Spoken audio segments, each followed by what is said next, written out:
तुम में से बहुत सारे लोग होंगे जो अपने आप को है ना अपने किसी दोस्त से या फिर अपने किसी रिश्तेदार से या फिर तुम्हारे आसपास मोहल्ले में गली में कहीं भी कोई ऐसा बंदा हो जिससे तुम अपने आप को सोचते हो कि मैं उससे कंपेयर करके देखता हूँ कि वो कहाँ पहुँचा है अपनी लाइफ में, यानी कि लाइफ में से मेरा मतलब है अपने गोल्स की करियर में वो कहाँ पहुँच चुका है और तुम कहाँ पहुँच चुके हो। तुम अपने आप को कंपेयर करते रहते हो उससे, यार वो इतना आगे कैसे बढ़ रहा है, उसने बाइक ले ली, उसने फ़ोन ले लिया, उसने कार ले ली।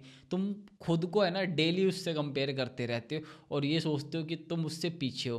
पर तुमने कभी रियलिटी नहीं जानी कि उसके भाई इतने आगे बढ़ने का क्या रीज़न है, या फिर तुम जहाँ पे अभी स्टक हो क्या पता तुम उससे ज़्यादा आगे हो। उसने जो ये चीज़ें परचेज़ करी हो सिर्फ शो ऑफ के लिए, हो सकता है भाई उसने ईएमआई पे लियो और तुम सोचो कर्जा मुक्त हो, तुम्हारे ऊपर कोई कर्जा नहीं है। तो ये छोटी मोटी चीज़ें डिफाइन नहीं करती कि सामने वाला आगे बढ़ चुका है लाइफ में या नहीं बढ़ चुका है। ये भी हो सकता है कि यार उसने सब कैश लिया हो या फिर तुम ही सही में लाइफ में पीछे रह गए हो। तो किसी से कंपेयर अगर तुम जब तक करते रहोगे ना, तो जब तक तुम अपने आप को पीछे ही देखते रहोगे लाइफ में।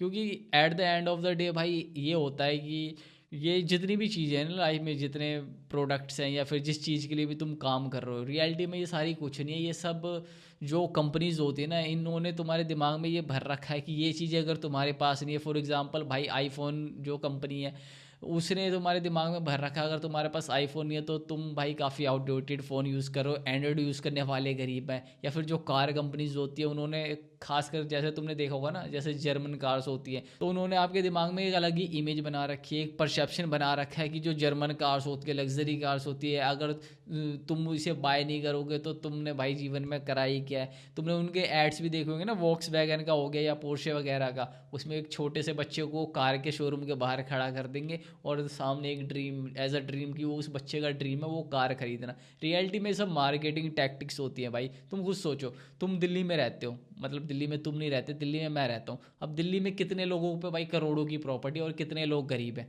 क्या किसी को कोई फ़र्क पड़ता है? कोई फ़र्क नहीं पड़ता, घंटा फ़र्क नहीं पड़ता भाई कि कौन कहाँ पे कौन नहीं है। ज़्यादा से ज़्यादा तुम कोई चीज़ लेके किसी चीज़ को शो ऑफ करने के चक्कर में कितने दिन तुम हवाबाजी करोगे? एक दिन, दो दिन, चार दिन, उसके बाद कोई मतलब ये सारी चीज़ें रिमेंबर भी नहीं करता। तुम अगले दिन खुद परेशान हो जाओगे क्योंकि तुमने मान लो फॉर एग्जांपल एक तुमने कार ले ली है। अब उस कार की ईएमआई तुम्हें हर महीने 20-25 हज़ार रुपये देनी है, तो वो तुम्हारे सर पे एक हेक्टिक रहेगा, एक बर्डन रहेगा हमेशा। क्योंकि तुम्हें वो देखो, तुमने उस टाइम एट द पॉइंट तुमने तो ले ली हवाबाजी के लिए, लेकिन तुम्हें लॉन्ग टर्म सोचो कि तुमने उस पर 5 साल 7 साल की ईएमआई करवाई है, वो कौन भरेगा? वो आपको ही भरना पड़ेगा, ना कि आपके रिश्तेदार भरेंगे। सो ये जो ईएमआई है ना, वो आपको अगले 5-6 साल तक तो आपकी सरदर्दी हेक्टेक की रहने वाली है, सिर्फ इस वजह से क्योंकि आपको ये 2-4 दिन का शो ऑफ करना था। मेनली हमारे कल्चर में ये होता है ना कि जब तक आप किसी को बड़ा सा घर खरीद के ना दिखा दो, बड़ी सी गाड़ी खरीद के ना दिखा दो, तब तक आपको ऐसा मानेंगे कि आप काफ़ी ज़्यादा मतलब डाउनफॉल चल रहा है आपका, आप काफ़ी ज़्यादा गरीब हो। पर उन्हें आपको भाई इन सब ये जो फालतू की चीज़ें होती है ना, जैसे घर हो गया, अब काफ़ी लोग कमेंट में बोलेंगे घर फालतू का नहीं होता।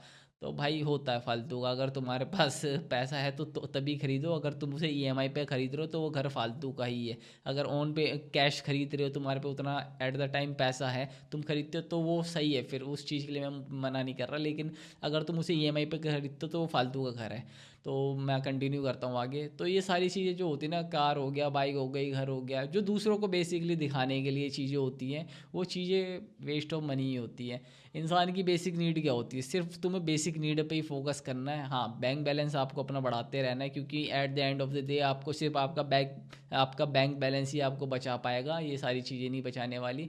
सो आपका गोल होना चाहिए आपके बैंक बैलेंस को नेक्स्ट लेवल पे लेके जाना। मैंने काफ़ी सारे मेरे दोस्तों को देखा, अभी मेरे पास पता मैसेजेस कितने दोस्तों के हैं जो मेरे से ही कर्जा मांग रहे हैं, उन्हें लगता है मेरे पास बहुत पैसा है। बहुत है भी, मजाक कर रहा हूँ, लेकिन उन्होंने पता क्या, कभी किसी ने घर ईएमआई पे ले लिया, किसी ने गाड़ी ईएमआई पे ले ली। मतलब ईएमआई कल्चर जो हमारे समाज को भाई गरीबी की रेखा में लेते जा रहा है। अब मेरे पास जो भी है ना भाई, कोई मैं चीज़ें ईएमआई पे नहीं लेता, क्योंकि मेरे को पता है एक बार मैंने ले लिया तो अगले 10 साल तक मेरे सर पे वो सरदर्दी बन के रहेगा। 10 साल नहीं, मजाक कर रहा हूँ मैं, मतलब 12 महीने भी, 24 महीने के लिए भी अगर कोई चीज़ तुम ईएमआई पे लेते हो तो तुम्हारे सर दर्दी बने रहेगी। तो अवॉइड करो ईएमआई पे चीज़ें लेना, क्योंकि जब तक तुम दूसरों को दिखावे में रहोगे ना, तब तक तुम लाइफ में ग्रोथ नहीं कर पाओगे। अगर तुम 5 लाख रुपए कहीं ऐसी जगह इन्वेस्ट करते हो जहाँ पे तुम्हें ग्रोथ नज़र आ रही है कि ये 5 साल अगले 2-4 सालों में ज़्यादा होने वाले हैं, डबल होने वाले हैं, ट्रिपल होने वाले हैं, मतलब for example as a investment ये ग्रोथ की तरह धीरे धीरे ग्रो होते रहेगा ये हमारा अमाउंट। तो काफ़ी बढ़िया है। अब आप में से काफ़ी ज़्यादा लोग कहेंगे कि भाई हम लाइफ जीना छोड़ दें क्या, हम ज़िंदगी ना जिए, हम अपना काम ना करें, हम मज़े ना लें, हम क्लब्स में ना जाएं, हम पार्टियां ना करें। तो भाई करो, अगर तुम्हारे पास पैसा है तो ही करो। लेकिन अगर तुम्हारे पास पैसा नहीं है, तुम लोन्स लेके ये सारी चीज़ें कर रहे हो ना, तो तुम्हें पता भी नहीं होगा तुम अपने फ्यूचर को कितना ज़्यादा डार्क बनाते जा रहे हो। इंडिया में वैसे भी क्रेडिट कार्ड और लोन्स वगैरह ये छोटे मोटे चुच्चू मुच्चू जो ऐप्स होते हैं उससे मिलना तो भाई काफ़ी ईजी हो गया। लोन्स तो सारे आजकल के जो जनरेशन है भैया ले के लोन अपने सर पे कर्जा बढ़ाई जा रही है। तो ये वीडियो भाई मेरा इसी टॉपिक के ऊपर है कि भाई जो शो ऑफ कल्चर में मत रहो। कुछ बंदों के मैंने एक वीडियो भी देखी थी, एक लड़का था उसकी माँ है ना ये टेम्पल वेम्पल जो होते हैं वहाँ पे फूल वगैरह बेचती है, तो उसकी माँ ने जो अपनी दिन के 100-200 रुपये कमाते होंगे भाई फूल वगैरह बेच के, उससे ज़्यादा तो नहीं। तो उस लड़के ने ज़बरदस्ती अपनी माँ को जिद करके भैया मेरे को आईफोन दिला दो, तो उसकी माँ ने भैया अपनी 2-3 साल की सेविंग जो बचाई होगी वो सिर्फ एक 50-60 हज़ार का वो फ़ोन लेने में उड़ा दी, चाहे जितने का भी हो।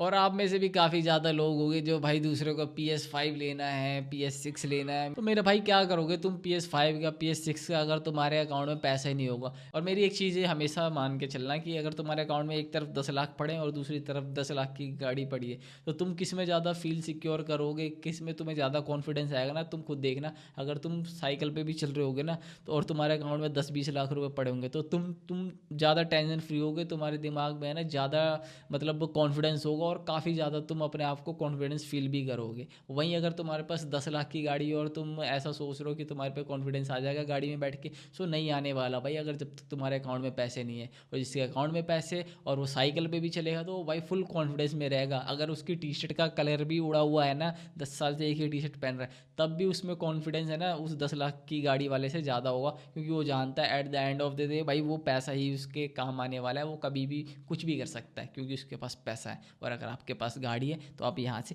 वहीं जा पाओगे, आगे नहीं बढ़ पाओगे, क्योंकि वो एक डेप्रिशिएटिंग एसेट है और उसकी कीमत घटते जाएगी and you can't make money out of that piece of junk जो भी है। ऐसा नहीं कि मैं बुराई करना चाहता हूँ किसी प्रोडक्ट की, बस मैं उस प्रोडक्ट की तभी तक बुराई करना चाहता हूँ ना जब तक आपके पास वो अफोर्ड करने के पैसे ना हो। अगर आपके पास वो अफोर्ड करने का पैसा है तो आप भाई फरारी भी ले सकते हो, वो भी बढ़िया है, क्योंकि हमें लाइफ जीनी है और लाइफ जीने के लिए भाई कुछ चीज़ें ऐसी भी खरीदनी पड़ती है जिसमें मज़ा भी आए। हमेशा है ना फाइनेंशियल वो नहीं देखा जाता। सो वीडियो बस इतना ही था, देखो ज़्यादा कुछ तो था नहीं वीडियो को। अगर आपको मेरी बात से आप सहमत हैं तो लाइक कर देना, कमेंट कर देना, शेयर कर देना। बाकी हमेशा अपन रहते हैं चिल मोड में ही।